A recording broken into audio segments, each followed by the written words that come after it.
ಈ ಚುನಾವಣೆ ಬಹಳ ಮಹತ್ವದ ಚುನಾವಣೆ ಇದೆ. ಕಾರಣ ಇಲ್ಲಿ ಒಂದು ಸರ್ಕಾರ ಮಹಾರಾಷ್ಟ್ರದಲ್ಲಿದೆ, ಅದು कड़तानद सरकार, चोरों का सरकार है. आता चोराच्या सरकारला तुम्ही सपोर्ट करता का जे तुमच्या बरोबर नेहमी असणारे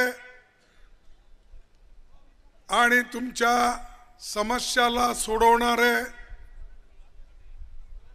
आणि तुमच्या देशाबद्दल काळजी असणारे अशा पक्षाला तुम्ही मत देता, हे तुमच्या पुढे आहे.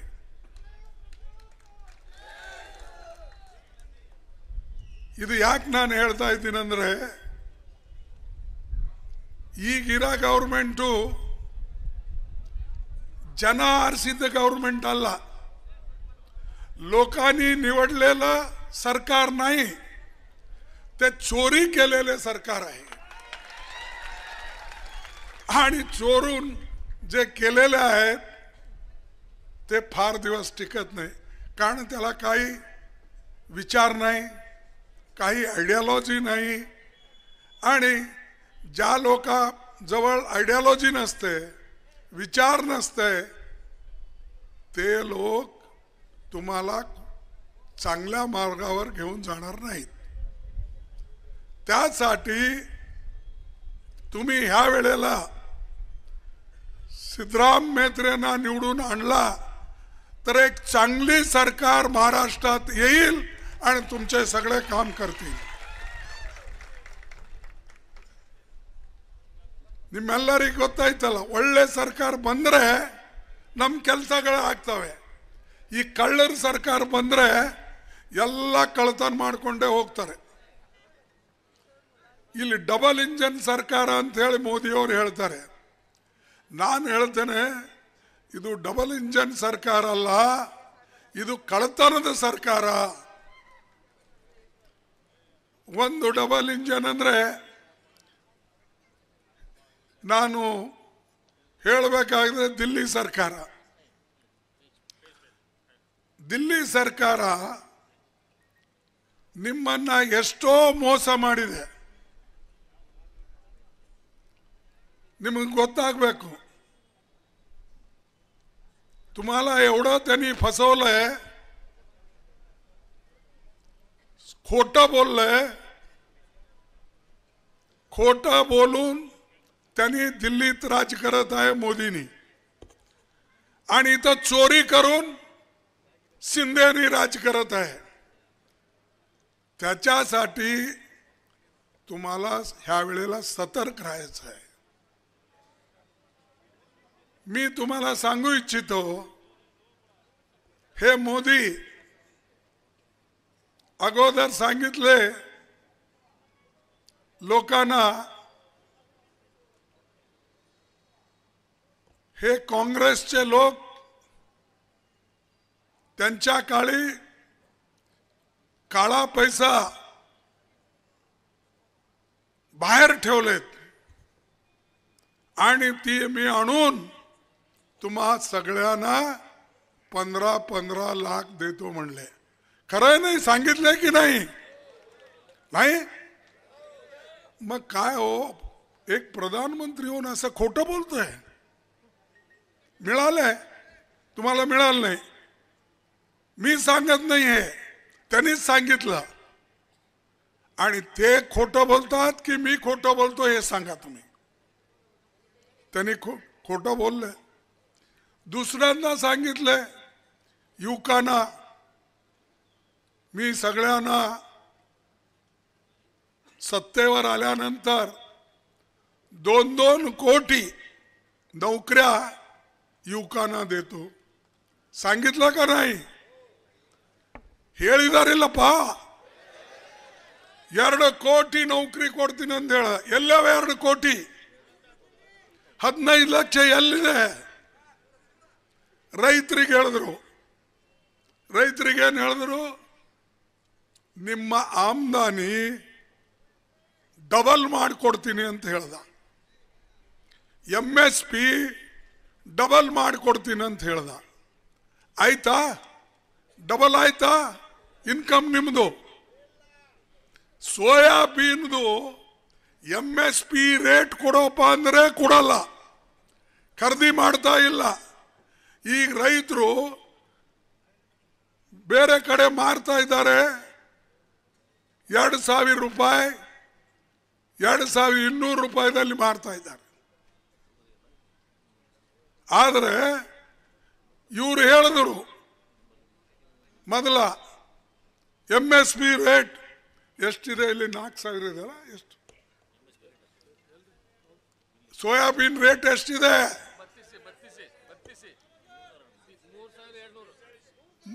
3,200. ಆದರೆ ಅವರು MSPದು 4,000 ಇರಬೇಕು ನನಗನ್ನಿಸ್ತದೆ. ನನ್ನ ಬಲ್ಲಿ ಇದೆ, ನೋಡಿ ಹೇಳ್ತೀನಿ ನಿಮಗೆ, ಆಮೇಲೆ ಹೇಳ್ತೀನಿ.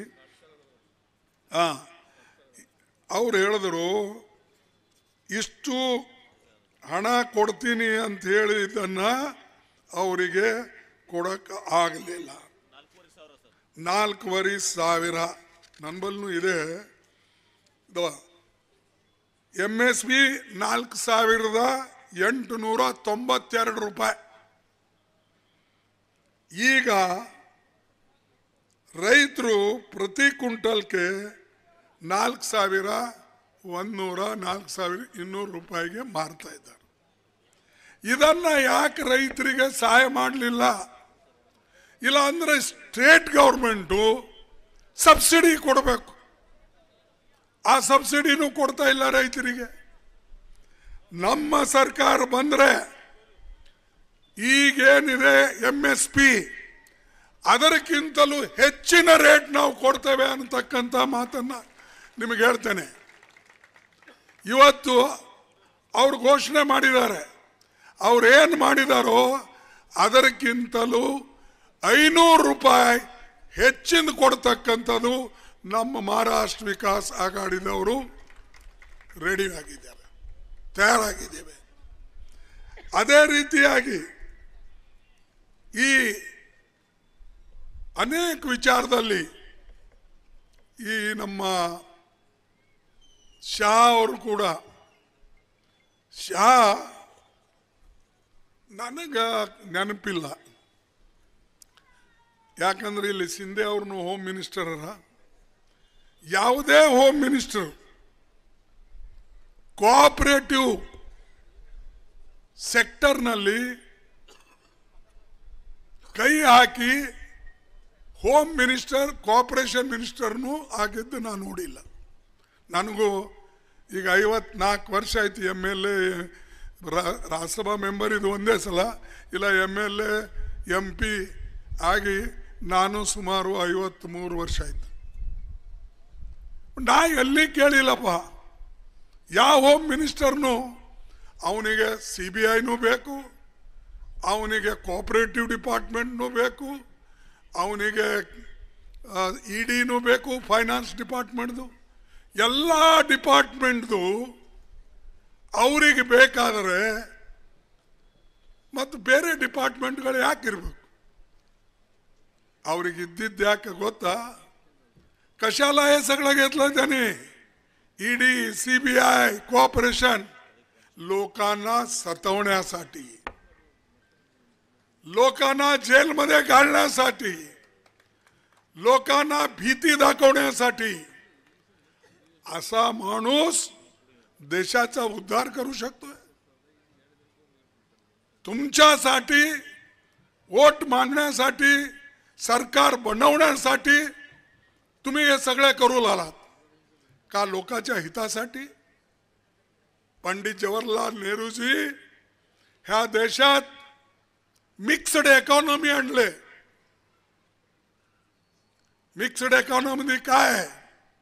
पब्लिक सेक्टर आहे, म्हणजे मोठे कारखाने केले, HMT, HAL, BEL, BHEL असे कारखाने केले, ते पब्लिक सेक्टर मध्ये केले.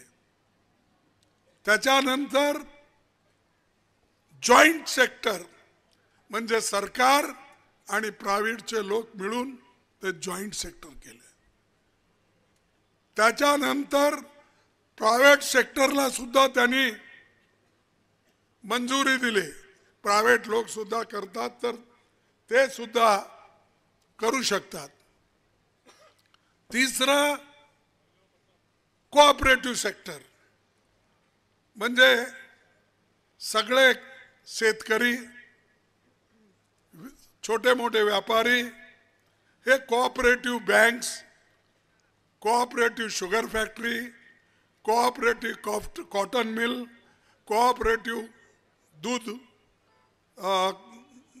आपलं काय म्हणतात ते दुधाचं सोसायटी, हे सगळं आम्ही केलो.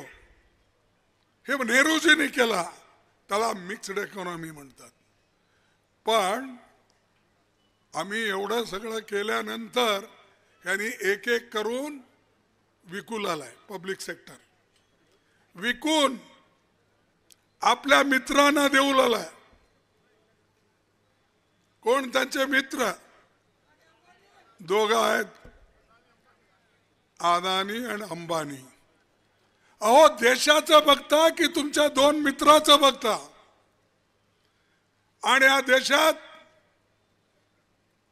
5% लोक देशाची 62% संपत्ती ते खातात.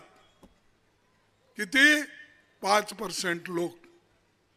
आणि गरीबाकडं 50% गरीबाकडं नुसतं 3% वेल्थ आहे, संपत्ती आहे, देशाची संपत्ती. त्याच्याबद्दल फिकर नाही.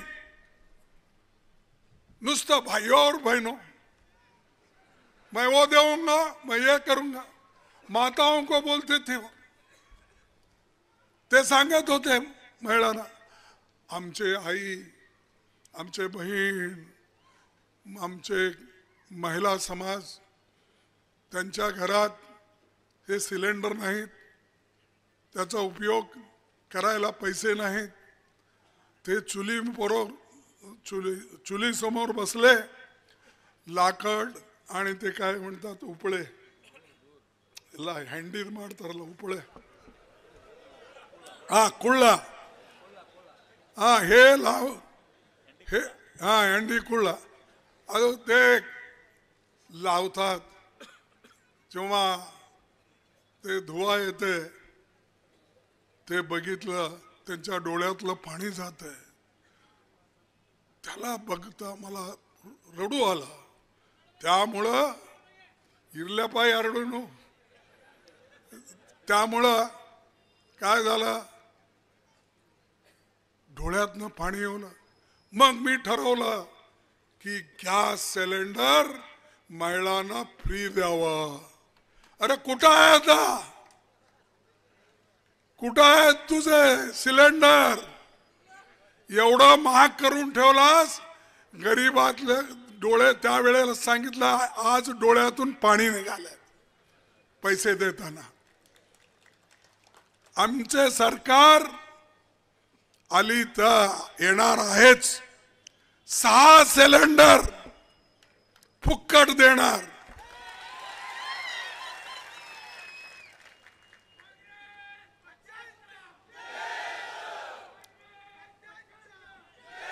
आणि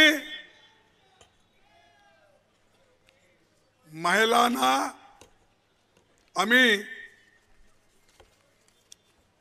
महालक्ष्मी योजना बँक खात्यामध्ये ते आता 1500 देत आहेत. आता तुम्हाला सांगितलं त्यांनी कर्नाटकमध्ये यशस्वी झालेलं आहे, ते करू लागले. आपण काय करू नये, ನಾವ್ಯಾಕೆ ಮಾಡಬಾರದು?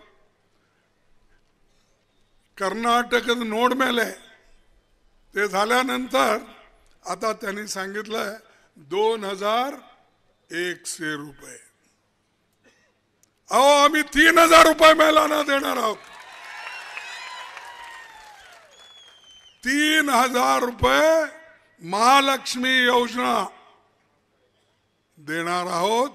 हे नक्की, हे खोटं नाही, हे खऱ्याची सरकार होईल. त्याच्यानंतर कृषी समृद्धी,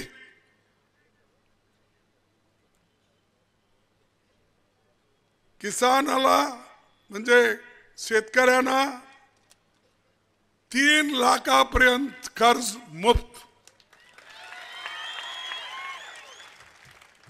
और जो नियमानुसार कर्ज फेरते हैं वापिस उनको 50,000 रुपए बोनस.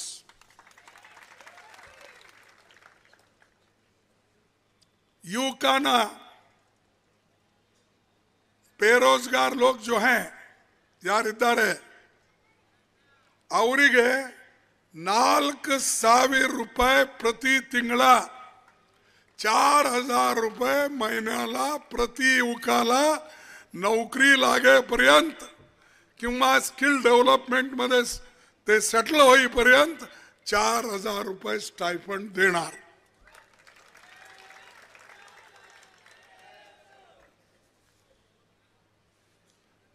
कुटुंब रक्षण 25 लाखाची स्वास्थ्य विमा योजना देणार आणि फ्री दवा देणार. समतेची हमी, जातीगत जनगणना आम्ही करू आहोत. हे कुणाला झगडा लावण्यासाठी नाही. ಯಾರಿಗೆ ಜಗಳ ಹಚ್ಚಬೇಕು ಅಂತಿಲ್ಲ. ಯಾರು ನಿಜವಾಗಿ ಬಡವರಿದ್ದಾರೋ, ಯಾರ ಮನೆ ಕೆಲಸ ಮಾಡೋರಿದ್ದಾರೋ, ಯಾರ ಮನೆಗೆ ಎಷ್ಟು ಜಮೀನಿದೆನೋ, ಯಾವ ಸಮಾಜದಲ್ಲಿ ಎಷ್ಟು ಕಲ್ತಂತವರಿದ್ದಾರೋ, ಇದು ಎಲ್ಲನೂ ಜನರಿಗೆ ಸಹಾಯ ಮಾಡೋಗೋಸ್ಕರ ಜಾತಿ ಜನಗಣना ಮಾಡ್ತಾ ಇದ್ದೇವೆ. हे सगळ्यांना फायदा होईल यासाठी आम्ही जाती जनगणना करतो आहोत. पण मोदी कुठेही गेला ते म्हणतात ये कांग्रेस वाले जात जात में झगड़ा लगा रहे. झगड़ा तो तुम लगा रहे हो. खुद को अपने आप को बोलते हो मैं बैकवर्ड का हूं, लेकिन बैकवर्ड के तरफ देखते ही नहीं. हाँ, 2 बैकवर्ड उन्होंने बना लिया अपने मन में, एक अदानी एक अंबानी. हाँ, वही बैकवर्ड है, इसलिए उनको ही मदद करते हैं. त्याच्यानंतर सरकार बनने के 100 दिन के भीतर 100 दिवसाच्या आत लँडमार्क इनिशिएटिव्ह हम म्हणजे आम्ही घेणार आहोत आणि त्याचा तुम्हाला खूप फायदा होईल. आता आम्ही सांगितलं महिलाओं के लिए सालाना 6 गैस सिलेंडर और प्रति सिलेंडर का मैंने दाम भी बताया 500 रुपए. 300 यूनिट तक बिजली खपत वालों घर को 100 यूनिट बिजली छूट मिलेगी. 100 यूनिट फ्री. तत्काल इलेक्शन झाल्यानंतर आम्ही नोटिफिकेशन काढणार. 2.5 लाख नोकरी आम्ही भरणार आणि MPSC एग्जामिनेशन प्रोसेस सुरू करणार आणि म्युनिसिपल कॉर्पोरेशन इलेक्शन्स आम्ही करणार आहोत. आणि आज जे चाललंय हे महाराष्ट्र एक पुण्यभूमी आहे. इथं सगळं रेव्होल्यूशन, इथं सगळे चांगले विचाराचे प्रगतीपर विचाराचे लोक आहेत. इथं शिवाजी, शाहू महाराज, महात्मा फुले, डॉक्टर आंबेडकर असले व्यक्ती समाजासाठी काम करून त्यांनी आपलं नाव महाराष्ट्रात ठेवलं आणि जगाला सुद्धा त्यांनी मार्गदर्शन केले. अशा पक्षाचे लोक आम्ही आहोत. ह्या विचारवर, ह्या आयडियोलॉजीवर आम्ही आपलं ವಿಚಾರಧಾರೆ आहे. ನಾವು ವಿಶೇಷವಾಗಿ ಈ ತತ್ವದ ಮೇಲೆ ಇವರು ಏನು ಮಹಾನ್ ನಾಯಕರು, ಶಿವಾಜಿ ಇರಲಿ, ಶಾಹು ಮಹಾರಾಜ್ ಇರಲಿ, ಫುಲೆ ಇರಲಿ, ಅಂಬೇಡ್ಕರ್ ಇರಲಿ, ಬಸವಣ್ಣವ್ರು ಇರಲಿ, ಇವ್ರ ವಿಚಾರಧಾರೆ ಮೇಲೆ ನಾವು ನಡೀತಕ್ಕಂಥ ಜನ. ನಮ್ಮಲ್ಲಿ RSS ಜನಸಂಘ ವಿಚಾರಧಾರೆ ಇಲ್ಲ. ಅವ್ರೇನು ಬರೇ ಒಂದೇ ಮಾತು ಹೇಳ್ತಾರೆ. ಈಗೇನು ಶುರು ಮಾಡ್ಯಾರ ಅವ್ರನ್ನು, ಕಟೋ ಯಾವುದು ಬಾಟೋ बटेंगे तो कटेंगे, बटेंगे तो किसको भाई, कौन बांट रहा है? इस देश को तो तुम बांट रहे हैं, इससे पहले भी तुम बांटे. सब में जाति जाति में झगड़ा लगा के आप बांटे. और कटेंगे, किससे कटेंगे आप? ये देश तो एक है, हम सब एक है, कोई फर्क है?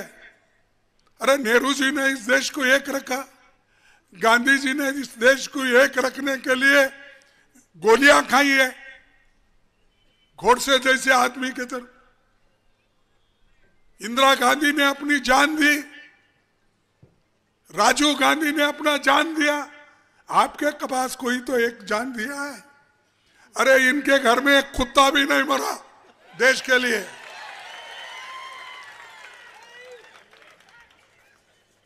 ऐसे लोगों की अगर बात सुन के तुम अगर राज्य करोगे, इस राज्य को महाराष्ट्र जैसे एक प्रगतिशील विचारधारा के स्टेट में तुमसे दूसरे लोग सीखते हैं. निम्मिंद ಬೇರೆಯವರು ಕಲಿತಾರೆ, ಆದರೆ ನೀವು ಅವ್ರ ಉಡೆಗೆ ಹೋಗಿ ಬಿದ್ದರೆ ಸರ್ವನಾಶ. ಅದಕ್ಕಾಗಿ ಬಂಧುಗಳೇ, ನಿಮ್ಮೆಲ್ಲರಿಗೆ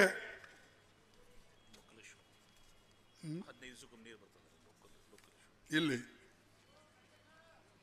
ಹೇಳಪ್ಪ. ಸೊ ಅದಕ್ಕೆ 3 ದಿವಸಕ್ಕೊಮ್ಮೆ ನೀರು ಕುಡಿತೀರಿ. ಅರೆ ವಿಲ್ ಗಿವ್ ನಾವು ಕೊಡ್ತೀವಿ ಅಂತ ಹೇಳಿದ್ವಿ. ಬಿಜೆಪಿ 15 ದಿವಸಕ್ಕೊಮ್ಮೆ ನೀರು ಕೊಡ್ತಾ ಇದ್ದಾರೆ. अब्बा 15 दिवसाला एकदा पाणी. खरं आहे?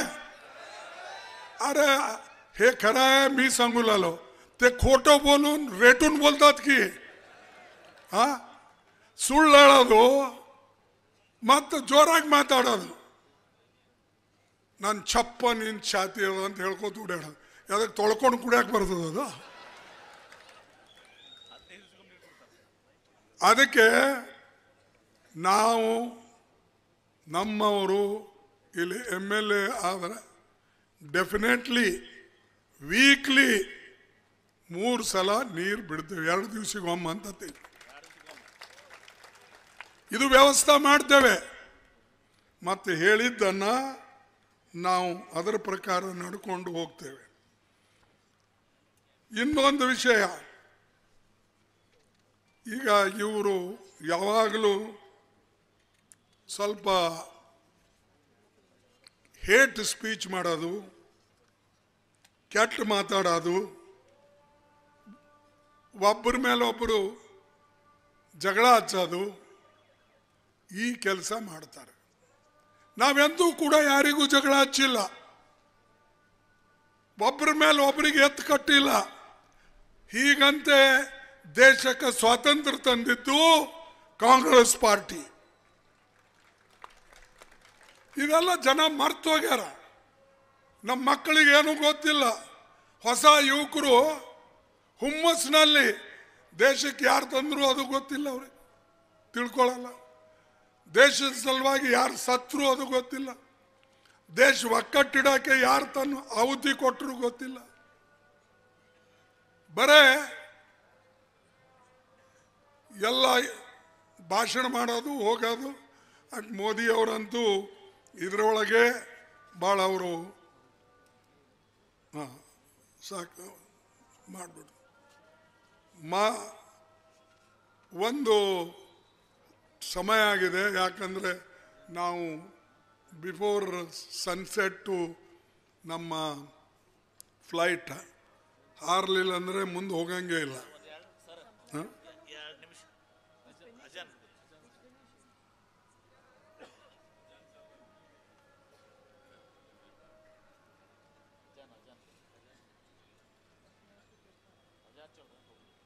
ಆಯ್ತಾ?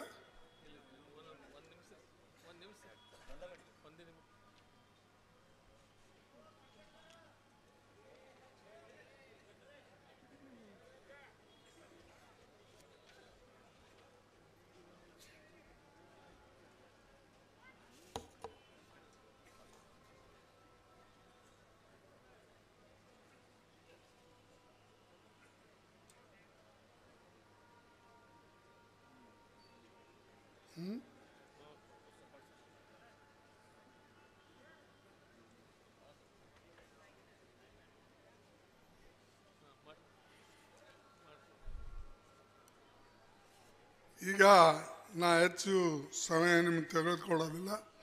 ಇವರು ಪಟಂಗೆ ತೋ ಕಟಂಗೆ ಅಂತ ಹೇಳ್ಕೊತ ಓಡಾಡ್ತಾರೆ, ಯಾರಿಗೂ ಗೊತ್ತಿಲ್ಲ. ನಾವು ಒಂದೇ ದೇಶನಾಗಿದ್ದೇವೆ. ಪ್ರಧಾನಮಂತ್ರಿ ಬಾಯಿಂದ, ಕೆಲವು ಮುಖ್ಯಮಂತ್ರಿಗಳ ಬಾಯಿಂದ ಈ ಮಾತು ಬರ್ತಾವಂದ್ರೆ ಎಲ್ಲೋ ದೇಶದಲ್ಲಿ ಒಡಕಿದೆ ಅಂತ ಅದರ ಅರ್ಥ ಆಯ್ತಲ್ಲ, ಸಮಾಜದಲ್ಲಿ ಒಡಕಿದೆ ಅಂತ ಅದರ ಅರ್ಥ ಆಯ್ತಲ್ಲ. ಅದಕ್ಕಾಗಿ ಒಂದು ಮಾತು ಹೇಳಿ ಆಮೇಲೆ ನಾನು ನಿಮ್ಮ रजा तोड़ती।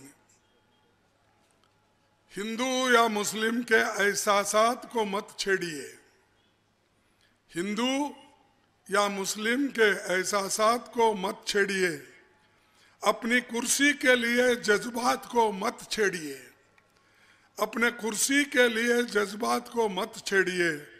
हम में कोई हूण है, कोई शक है, कोई मंगोलियन है, दफन है जो बात ಅಂದ್ರೆ ನಮ್ಮ ದೇಶ ಒಬ್ಬರಿಂದ ಕೂಡಿಲ್ಲ. ಇಲ್ಲಿ ಶಾಕ್ಯರ್ ಬಂದಾರ, ಹೂಣ್ಸ್ ಬಂದಾರ, ಮಂಗೋಲಿಯನ್ಸ್ ಬಂದಾರ, ಎಲ್ಲ ಕಡೆದು ಬಂದು ಹಿಂದೂಸ್ತಾನ ಆಗ್ಯದ. ಅದಕ್ಕೆ ಇದು ಮಾತಿಗೆ ಮುಗಿದೋಗಿದೆ. दफन है जो बात, अब उस बात को मत छेड़िए, छेड़िए एक जंग, छेड़िए एक जंग मिलजुल कर गरीबी के खिलाफ, मिलजुल कर गरीबी के खिलाफ।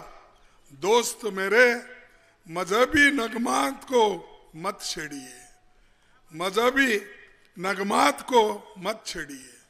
तो ये इसको मत छोड़ो भाई, जाति जाति में झगड़े लगाने का छोड़ दो और काम करो, देश का एक करो, एक जगह रखो, हम सब एक है, ये आवाज दो। इसीलिए मैं कहूंगा आवाज दो, तो आप बोलेंगे हम एक है, क्योंकि उन्होंने तोड़ो जोड़ो उसकी बात ही करते ना, मैं इसकी बात करता हूं। आवाज दो। क्या इतने लोग हैं, आप सब लोग इतनी कमजोर? अरे मेरे जैसा 83 इयर्स का आदमी इतना बोल रहा है, पुकार रहा है, तो तुम्हारी आवाज कम है। आवाज दो, आवाज दो, आवाज दो। भाइयों, आप सबको शुक्रिया, धन्यवाद, नमस्कार। ನಿಮ್ಮೆಲ್ಲರಿಗೆ ಒಳ್ಳೆಯದಾಗಲಿ. ಭಾರಿ ಬಹುಮತದಿಂದ ಈ ಸಾರಿ ಮೇತ್ರೆ ಅವರಿಗೆ ಆಶೀರ್ವಾದ ಮಾಡ್ರಿ. ಈಗ ನೀವು ಅವರಿಗೆ ಈಗಾಗಲೇ ಶಿಕ್ಷೆ ಕೊಟ್ಟಿರಿ. ಒಂದು ಸಾರಿ ಸೋಲ್ಸಿರಿ, 2 ಸಾರಿ ಸೋಲ್ಸಿರಿ. ಈ ಸಾರಿ ಇಲ್ಲಿ ಸುಶೀಲ್ ಕುಮಾರ್ ಸಿಂಧೆ ಅವರು ಬಂದಿದ್ದಾರೆ, MB ಪಾಟೀಲ್ ಬಂದಿದ್ದಾರೆ. ನಾನು ಇದಕ್ಕಾಗೆ ಬಂದಿದ್ದೇನೆ. ನಮ್ಮ ಪ್ರಣತಿ ಸಿಂಧೆ ಅಂತೂ ನಿಮ್ಮ MP ಇದ್ದಾರೆ, ಜೋರ್ದಾರ್ ಮಾತಾಡ್ತಾರೆ, ಮತ್ತು ನಿಮ್ಮ ಬಗ್ಗೆ ಅಭಿಮಾನ ಇಟ್ಕೊಂಡು ನಮಗೆಲ್ಲ ಅವರೇ ಕರೆಸಿದ್ದು ಬರಬೇಕು ಅಂಥೇಳಿ. ದಯವಿಟ್ಟು ಇವರೆಲ್ಲರ ಮರ್ಯಾದೆ ಉಳಿಸ್ಬೇಕು, ಕಾಂಗ್ರೆಸ್ ಮರ್ಯಾದೆ ಉಳಿಸ್ಬೇಕು, ಮಹಾರಾಷ್ಟ್ರ ವಿಕಾಸ್ ಅಗಾಡಿ ಮರ್ಯಾದೆ ಉಳಿಸ್ಬೇಕು ಅಂದರೆ ನೀವು ಮೇತ್ರೆ ಅವರಿಗೆ ಗೆಲ್ಲಿಸ್ತರಬೇಕು ಅಂಥೇಳಿ ನಿಮಗೆ ಕೇಳ್ತೀನಿ. ಜೈ ಹಿಂದ್, ಜೈ ಹಿಂದ್, ಜೈ ಹಿಂದ್. ನಿಮ್ಮೆಲ್ಲರಿಗೆ ಧನ್ಯವಾದ, ನಮಸ್ಕಾರ. धन्यवाद साहेब.